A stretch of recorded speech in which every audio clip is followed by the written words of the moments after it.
Donc, 1 Jean chapitre 5, versets 6 à 12. Et ceux qui sont sur la toile, j'aimerais vous saluer, puis vous dire, vous n'avez pas besoin d'être membre pour venir nous visiter. Vous pouvez venir sur place et nous rencontrer.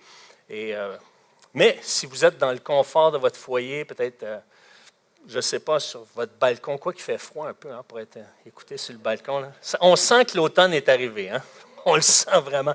Moi, je suis arrivé ici en scooter, puis je dis, j'aurais dû mettre des gants, c'était un peu frisquet. 1 Jean chapitre 5, les passages d'1 Jean chapitre 5, versets 6 à 12. On achève la série sur 1 Jean. Il n'en reste pas beaucoup, c'est le dernier chapitre. Je veux parler d'expérimenter une foi solide. Vous savez, la foi s'exprime puis s'expérimente dans tous les domaines de notre vie. Pas juste dans le domaine de la spiritualité, de ce qu'on appelle la religion, mais dans tous les domaines. Vous savez, par exemple, dans la région de Montréal, on est en train de construire un nouveau pont Champlain. Ça, c'est une photo exclusive, là, pris d'en dessous. Là. On est en train de construire ce nouveau pont avec les nouvelles technologies. Et les employés qui y travaillent sont équipés avec le meilleur équipement de sécurité par la firme SPI Sécurité. Et je dis ça parce que mon fils travaille pour SPI Sécurité. C'est pour ça que je fais une petite publicité. Et puis, mais pour vous dire que quand on va traverser le pont, on ne se posera pas, il ne va pas avoir une congestion avant d'entrer. C'est sûr qu'il va en avoir une dessus, mais il n'y aura pas une congestion avant d'entrer en disant « Eh bien là, je ne suis pas sûr si je devrais passer dessus, là, je ne suis pas sûr s'il va tenir la route. » Non, non, on va passer dessus, puis comme si rien n'était. Pourquoi? Parce qu'on a foi, on a confiance que ça va être solide, ça a été prouvé, ça a été testé. Je ne pourrais pas dire la même chose pour les viaducs, parce qu'à l'espace de 10 ans, à Laval, il y a eu 2 viaducs qui se sont effondrés. Donc, moi, ma foi envers les viaducs de Laval est mise à l'épreuve, ça c'est sûr.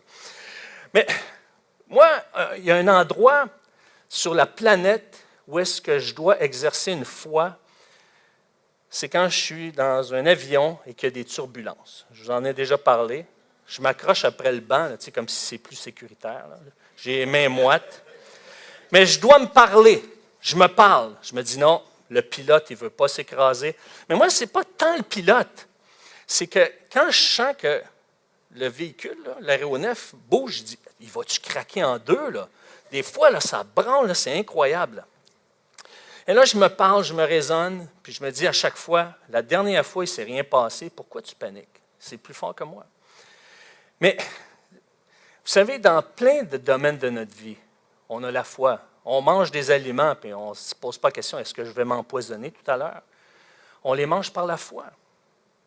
Et la plus grande question à se poser, là, c'est pas si j'ai la foi ou non, parce que tous les êtres humains ont la foi.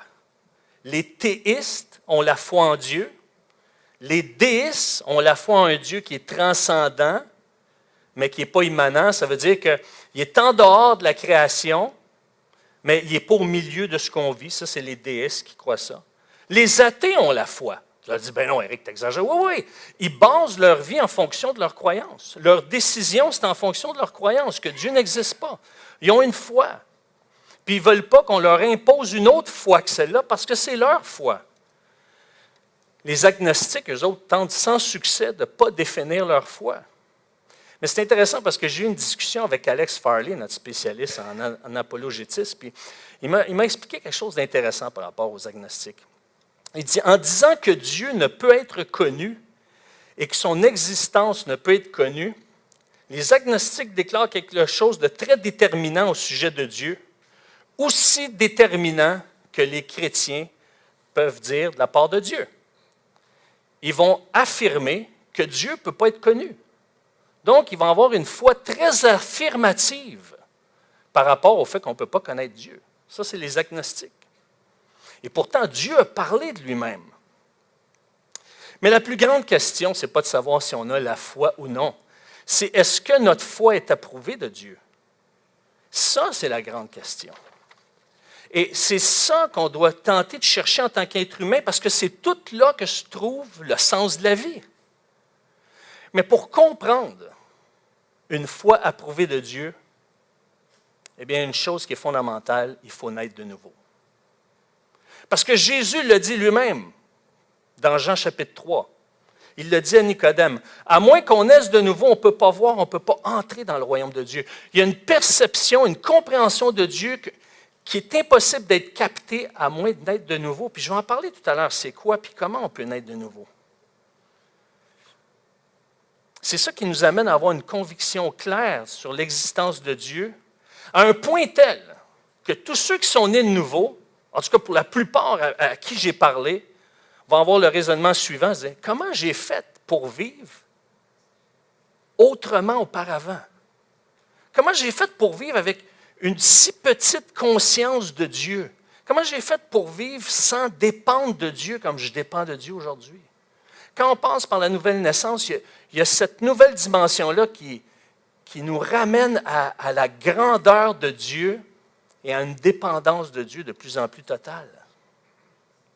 Et c'est pour ça que le passage d'aujourd'hui, dans 1 Jean chapitre 5, va solidifier notre foi, la foi qui nous a été donnée par Dieu. Et pour bien comprendre ce texte-là, ce passage-là, il faut se mettre dans le contexte. À l'époque, il y avait des faux enseignements qui commençaient à se répandre et les apôtres devaient corriger le tir. Et un des faux enseignements, c'était qu'on remettait en question la validité de l'œuvre accomplie par Jésus-Christ à la croix. Puis Jean, ce qu'il veut démontrer dans ce passage-là, c'est que le ministère puis la mission de Jésus-Christ, elle est approuvée par Dieu. Et c'est pour ça que ça va solidifier notre foi aujourd'hui. En fait, on va voir 3 éléments. On va voir l'expérience de Jean et le témoignage externe de Dieu et troisièmement, le témoignage interne de Dieu, que Dieu nous donne. Et c'est pour ça qu'avant de lire le passage, j'aimerais qu'on puisse se recueillir pour que ce texte puisse fortifier notre foi et que notre cœur puisse être à l'écoute de ce que Dieu veut nous dire. Recueillons-nous en prière, s'il vous plaît. Oh Père, combien tu es un Père qui est rassurant. On voit dans ce passage que tu veux nous rassurer. Tu veux nous démontrer que la foi que tu approuves, tu veux qu'on l'expérimente et elle est solide. Merci pour ta parole qui est la vérité. Merci pour ton esprit qui éclaire. Merci pour ta parole qui nous guide, qui nous donne des repères, qui nous instruit. Merci pour ce fondement. Tu ne nous as pas laissés orphelins. Tu nous équipes, tu nous instruis. C'est merveilleux. On t'en rend grâce. Que ce texte nous parle, nous fortifie pour la gloire de Christ. Amen. L'expérience de l'apôtre Jean, et donc, on le voit au chapitre 1, verset 1. Jean a vu le Seigneur, il a entendu le Seigneur, il a contemplé le Seigneur, puis il l'a même touché de ses mains. C'est un témoin de premier plan. Et ce qu'il va dire, il va parler avec l'autorité d'un témoin. Il dit dans Jean, c'est dit dans Jean chapitre 1, verset 1, « Ce qui était dès le commencement, ce que nous avons entendu, ce que nous avons vu de nos yeux, ce que nous avons contemplé, que nos mains ont touché concernant la parole de vie, nous vous l'annonçons. » Puis une des expériences que l'apôtre Jean a faites, c'est sur le mont de la transfiguration, dans Matthieu 17, 5, lorsqu'il a été témoin que Jésus était métamorphosé, transfiguré, et Jésus s'entretenait avec Moïse et Élie, et les apôtres, Pierre, Jean et Jacques, ont été stupéfaits parce qu'ils ont entendu une parole audible de la part de Dieu qui disait « Voici mon Fils bien-aimé, en qui j'ai mis toute mon affection, écoutez-le. » Ils ont été témoins de ce que Jésus, c'est l'envoyé de Dieu, c'est le Messie, c'est celui qui est approuvé de Dieu. Et lui, il veut témoigner de cette réalité-là à travers le passage du chapitre 5, versets 6 à 12. Et c'est pour ça qu'il va parler d'un témoignage externe de la part de Dieu. Et on va lire le verset 6. C'est lui, Jésus-Christ, qui est venu avec de l'eau et du sang, non avec l'eau seulement, mais avec l'eau et le sang, et c'est l'Esprit qui rend témoignage, parce que l'Esprit est la vérité. C'est un verset qui peut sembler obscur à première vue, mais ce que Jean est en train de dire, c'est que Et ce qui est intéressant, c'est que dans le grec, parce que ça a été écrit originalement en grec, la construction de la phrase est écrite de manière à ce que ça exprime un fait historique. C'est un fait assuré. C'est quelque chose d'établi. Puis, il veut démontrer que non seulement le ministère de Jésus est divin, mais également sa mort. Parce que les Cérinthiens, à l'époque, pas les Corinthiens, les Cérinthiens, eux autres affirmaient que l'esprit de Jésus reposait sur lui jusqu'à sa mort. Mais au moment où est-ce qu'il était crucifié, juste avant d'être crucifié, l'esprit s'est retiré. Donc, ça enlevait une valeur à son œuvre à la croix. Puis lui est en train de dire, non, non, non. L'eau, qui figurait le baptême, le sang, qui est sa mort à la croix, à partir du moment où est-ce que son ministère a été établi, parce que l'Esprit de Dieu est descendu sur lui au moment qu'il s'est fait baptiser, on le voit dans Matthieu 3, 17, jusqu'à la croix, où est-ce que Jean a été témoin de la crucifixion de Jésus-Christ, l'Esprit de Dieu a été à l'œuvre dans, au travers et sur la personne de Jésus-Christ. Et il n'y a aucun doute là-dessus. Dans Matthieu 3, 15 à 17, ça dit, Jésus lui répondit, en parlant de Jean le Baptiste, « Laisse faire maintenant, car il est convenable que nous accomplissions ainsi tout ce qui est juste. » Et Jean ne résista plus. Dès qu'il fut baptisé, Jésus sortit de l'eau. Alors le ciel s'ouvrit, et il vit l'Esprit de Dieu descendre comme une colombe venant sur lui.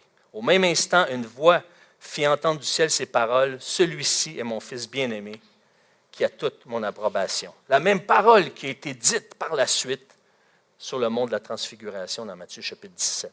Donc Jésus est mis à part pour une mission, venir mourir sur la croix pour payer pour nos fautes, nos péchés, pour prendre notre place, prendre la condamnation de Dieu à notre place. Et l'Esprit de Dieu est venu sur lui et le Père a attesté qu'il s'agissait de son envoyé. Donc, il est en train de démontrer la foi que vous avez en Jésus-Christ, c'est la foi approuvée par Dieu. C'est ce que Jean essaie de nous dire. Et il fallait que Jésus-Christ accomplisse sa mission sur la croix et qu'il donne sa vie, il donne son sang, comme on voit dans Colossiens 1:20. Colossiens 1:20. Et cette mission-là a pris forme, disons qu'elle a été officialisée au moment de son baptême, et c'est pour ça que l'eau rend témoignage de ce que Jésus est un approuvé de Dieu, il est approuvé de Dieu, et il l'est également jusqu'à sa mort, et c'est pour ça qu'il veut démolir ce faux raisonnement des Cérinthiens. Et Jean, lui, a pu rendre témoignage de ce qu'il a été un témoin direct, comme on l'a vu au chapitre 1, verset 1, il l'a vu, il a contemplé, il a entendu, il l'a touché. Et donc, l'Esprit a vécu cette mise à part et l'a vécu jusqu'à la mort de Jésus-Christ.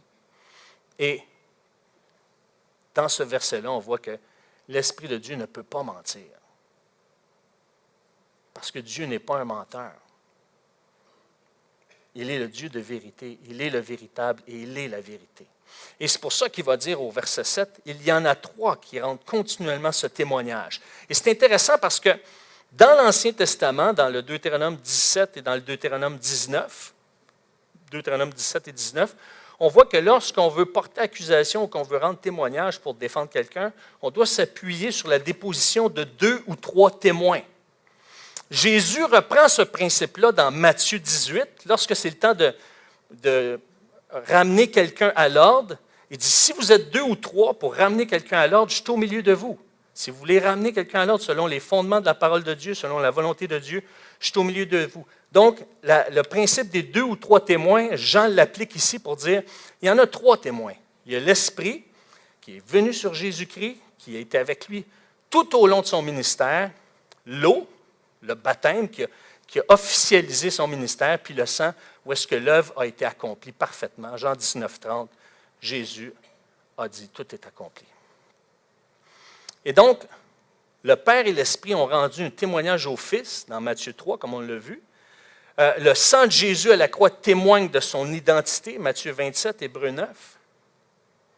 Et même que Jésus était animé de l'Esprit de Dieu quand il était en train de se faire crucifier, parce qu'il a dit à un des larrons, il dit, je te le dis en vérité, aujourd'hui tu seras avec moi dans le paradis.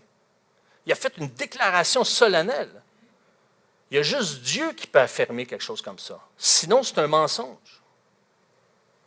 Et c'est pour ça que l'Esprit a testé l'identité de Jésus tout au long de sa vie. Au moment de la conception, Luc 1, on le voit même, Pierre qui affirme ça dans Acte 10. Et on voit même que Marc le mentionne aussi dans Marc 1,12 quand c'est dit « conduit par le Saint-Esprit ». Aussitôt après son baptême, l'Esprit fit partir Jésus au désert. Donc, Jésus a été conduit par le Saint-Esprit tout au long de son ministère, puis l'exemple du désert en est un. Et donc, ces trois éléments-là pointent ou convergent dans une direction bien précise. Jésus-Christ est le Christ envoyé en chair et l'Esprit de Dieu reposait sur lui tout au long de son ministère. Donc, réalisez-vous que ça peut être banal, juste ce passage-là, mais ce passage-là nous indique que celui qui est approuvé de Dieu, celui qui l'a envoyé, celui qui est venu pour payer pour nos fautes, celui sur qui notre foi peut reposer, c'est Jésus-Christ. Celui qui est mort et qui est ressuscité. Et ça, là, et c'est écrit dans un langage qui exprime non seulement de la fermeté, mais quand Jean l'écrit, c'est une évidence. Il n'y a rien de plus évident, c'est un fait historique. Et au verset 9, il va dire, dans la perspective que nous nous approprions le témoignage des hommes comme étant un fait, le témoignage de Dieu est plus grand car Dieu a rendu un témoignage officiel et valide concernant son Fils.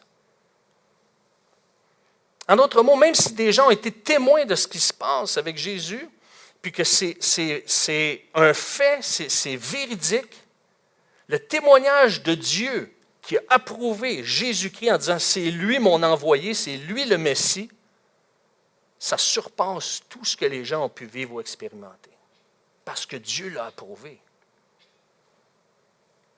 Et donc, Jean, en tant que témoin oculaire et contemporain de Jésus, atteste que le témoignage rendu par les hommes à Jésus est un fait historique. Jean est en train de dire, ce témoignage-là, c'est un fait historique. C'est un fait qui a marqué l'histoire de l'humanité. C'est une chose sûre. Mais le témoignage de Dieu sur Jésus-Christ est encore plus grand que ce fait historique-là. Et ça démontre la suprématie du témoignage de Dieu. Et c'est pour ça que là, il va nous parler, Jean, du témoignage interne.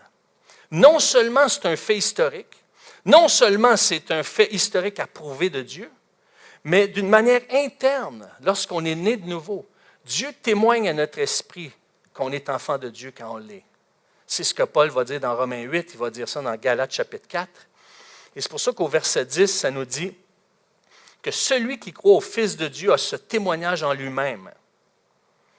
Et le mot témoignage ici, ça vient d'un vocabulaire juridique, d'une personne qui a été témoin oculaire ou auditive. C'est une déclaration solennelle, c'est une affirmation.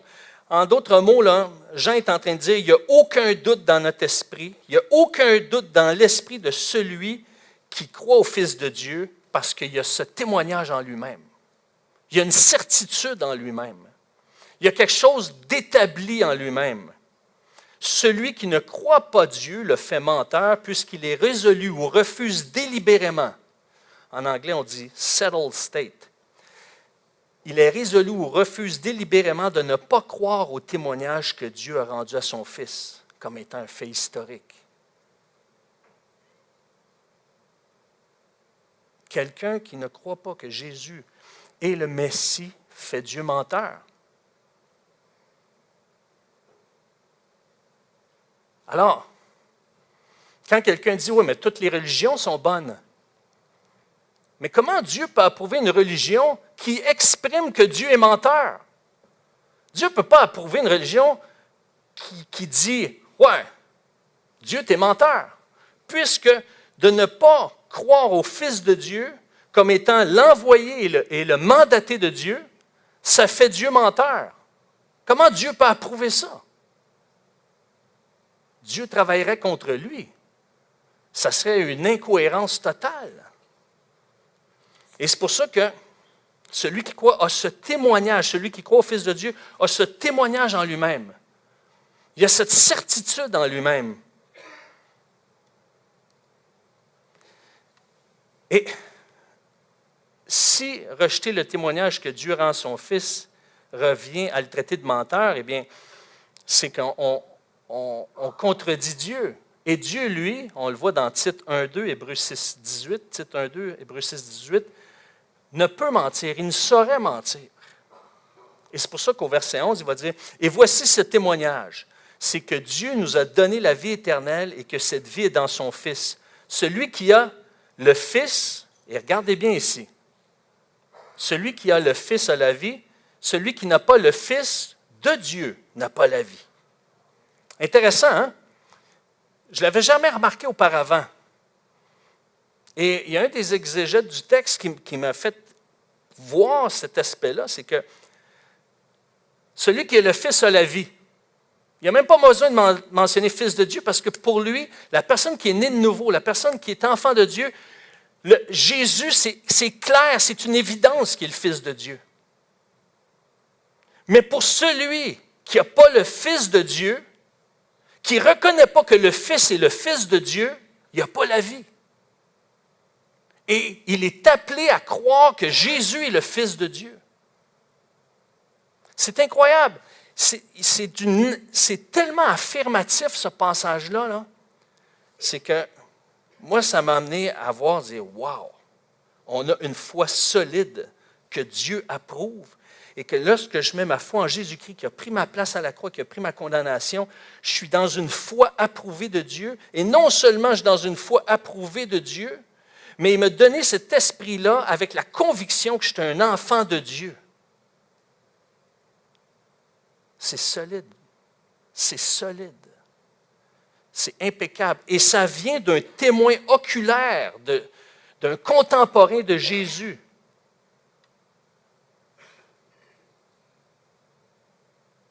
Et ici, ne pas avoir la vie fait référence à ne pas avoir la vie éternelle. Et comme on le voit dans un autre livre qui est écrit de la main de Jean, dans l'Apocalypse 20 et 21, ça parle du châtiment éternel. Mais vous allez dire, ah ouais, si vous écoutez ou regardez sur la toile, bon, c'est ça, parle encore d'enfer, vous autres, puis châtiment. Mais il y a une bonne nouvelle. On n'a pas besoin de vivre le châtiment éternel parce que Dieu nous dit, oui, on est tous condamnés en tant qu'être humain à cause qu'on est pécheurs. Mais la bonne nouvelle, c'est que Jésus-Christ, justement, est venu mourir à notre place. Puis on peut éviter ce châtiment éternel-là. Il veut nous donner la vie. Il veut que ses enfants témoignent de cette assurance qu'on a d'avoir été sauvés par lui, pas parce qu'on est meilleur, parce qu'il sauve, parce que c'est le cadeau qu'il nous offre. Et croire en Dieu puis le témoignage que Dieu rend à son Fils nous amène à croire à son Fils et naître de nouveau. Et ça produit un témoignage intérieur. Et ce témoignage intérieur-là nous amène une claire conviction qui fait que quand quelqu'un nous parle de Dieu ou qu'il nous ouvre une porte pour parler de Dieu, c'est automatique, on veut en parler. Écoutez, j'étais le lundi puis le vendredi, là, je fais de la natation. Puis, le matin de bonne heure. Puis, la plupart des hommes ne sont pas trop parlants le matin. En tout cas, pas avec des étrangers. Tu sais, entre eux, quand deux sont ensemble, ça parle. Bon, fait qu'on se salue des fois. Là, bon, bonjour. Là, à un moment donné, l'autre rangée en avant, je ne les vois pas, là. Mais je reconnais la voix d'un monsieur qui est joker, là.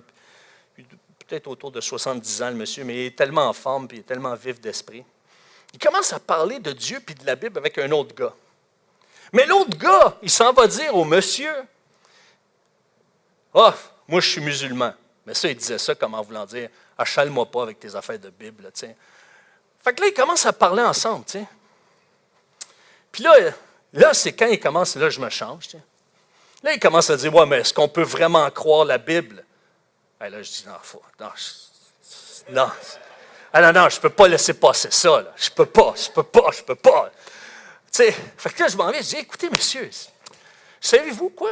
On peut croire la Bible. Il dit, ouais, dans ce temps-là, il y avait des téléphones, il y avait des magnétophones, puis on pouvait enregistrer ce qui se disait, en voulant dire ce qui est écrit, là, on peut le remettre en question. Je dis, écoutez, monsieur, savez-vous les Juifs, à un moment donné, sont divisés, le Nord et le Sud. Il y a eu une chicane. Puis quand ceux du Nord ont dit, on va recopier les textes qui étaient à Jérusalem, les textes de la loi, la Torah, les 5 livres. Puis quand on les a comparés quelques siècles plus tard, ceux du Nord et du Sud étaient les mêmes. Donc, il n'y a pas d'erreur. C'est les mêmes, avec 2 clans qui sont en guerre. Ah, OK, c'est correct. Puis là, il est parti. Tu sais. Il n'était pas content. Mais j'étais là, je disais, je ne peux pas y laisser croire un mensonge, que la Bible, c'est tout simplement une série de textes de bouche à oreille qui a été déformée au fil des ans. Parce que c'est faux. Mais celui qui a l'Esprit de Dieu en lui, il veut témoigner de la vérité. Il y a ce désir-là de faire connaître la volonté de Dieu, la pensée de Dieu. C'est en lui, c'est en elle. Et c'est pour ça que Jean dit, si tu es né de nouveau, mais tu as ce témoignage-là en dedans de toi, que Jésus, c'est le Fils. Et c'est pour ça que, en conclusion, eh bien, notre foi, pour ceux qui sont des enfants de Dieu, elle est approuvée par Dieu. Et notre foi approuvée par Dieu est une foi biblique et christocentrique. Une foi qui est centrée sur Jésus-Christ. Pourquoi? Parce que Dieu s'est fait homme et a pris notre place à la croix. Et oui, ça se peut qu'on ait des phases de doute. Jean-Baptiste a eu des doutes. Thomas a eu des doutes.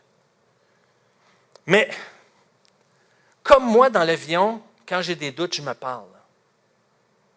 Puis à un moment donné, quand on remet nos cœurs à Dieu, eh bien, le doute vient être apaisé parce que Dieu vient, il nous amène à se reconnecter avec lui, puis on revoit les choses dans sa perspective.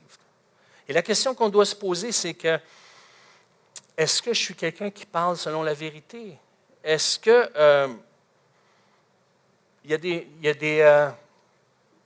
a des gens que j'écoute que je ne devrais pas écouter? Est-ce que tu es quelqu'un qui veut te convaincre à tout prix que Jésus-Christ n'est pas le Sauveur? Est-ce que tu es en colère contre Dieu?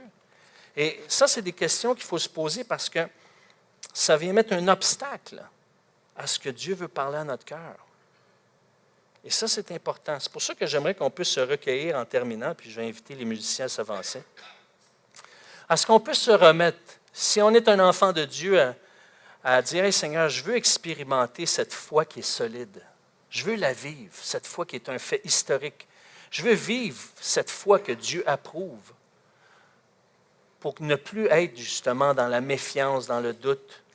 Et si toi, tu n'as pas expérimenté cette foi qui est solide, bien, tu peux le faire.